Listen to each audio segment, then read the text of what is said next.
So nandito nga tayo sa A400M na cockpit and it's really nice. Like, oh my god, naiiyak ako sa tuwa because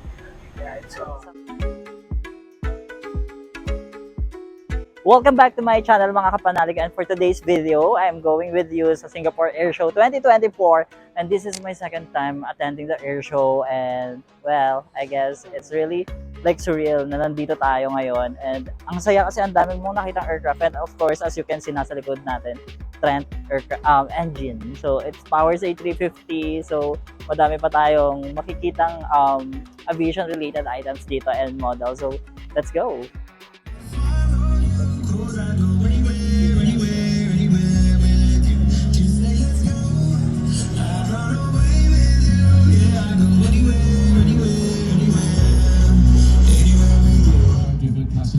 As at the end of January 2024, and 584 A350s are already flying on around 900 routes around the world.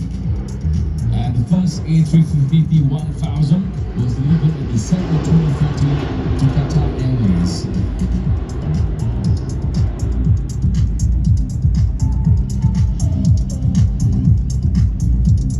And the A350-1000 version flying here first started operation along with Qatar Airways in February 2018.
So nandito pa nga rin tayo sa Singapore Airshow 2024 and actually nandito tayo sa may mga US aircraft.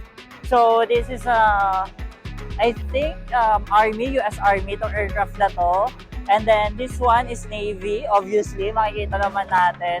And on the other side actually yung mga China airlines and then mga China aircraft like Comac, tapos China Eastern siya. And then when you turn around, actually, that's the good thing here kasi sobrang, as in, ang daming aircraft sa likod. Though, previously, noong 2020, puno siya. Ngayon, medyo konti. Pero, still nakakatuwa pa rin kasi of course, hello, saan pa tayo makakita ng up close and personal na mga ganitong aircraft. So, ayan, sobrang natutuwa pa rin talaga ako until now na we were able to attend the Singapore Airshow 2024.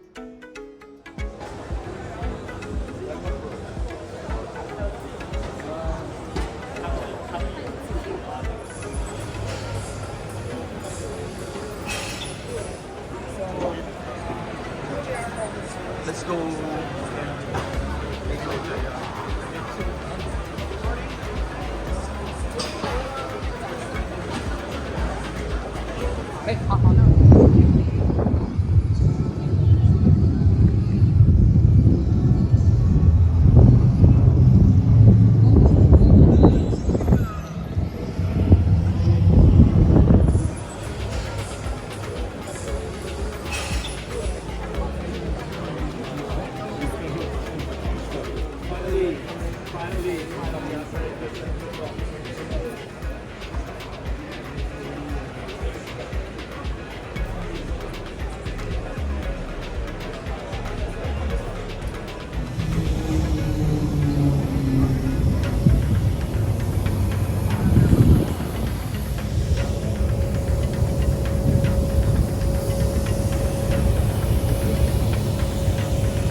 So nandito nga tayo sa A400M na cockpit.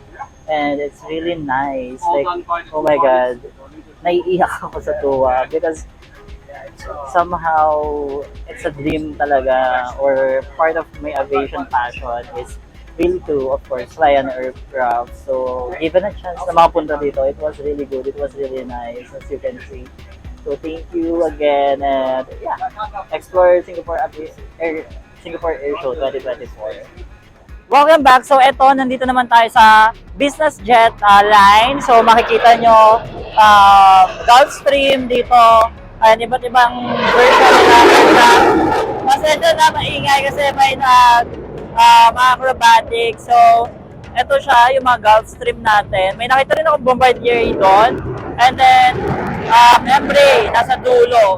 So ayan, this is just the other side ng military ng USA kanina. So ayan, let's go!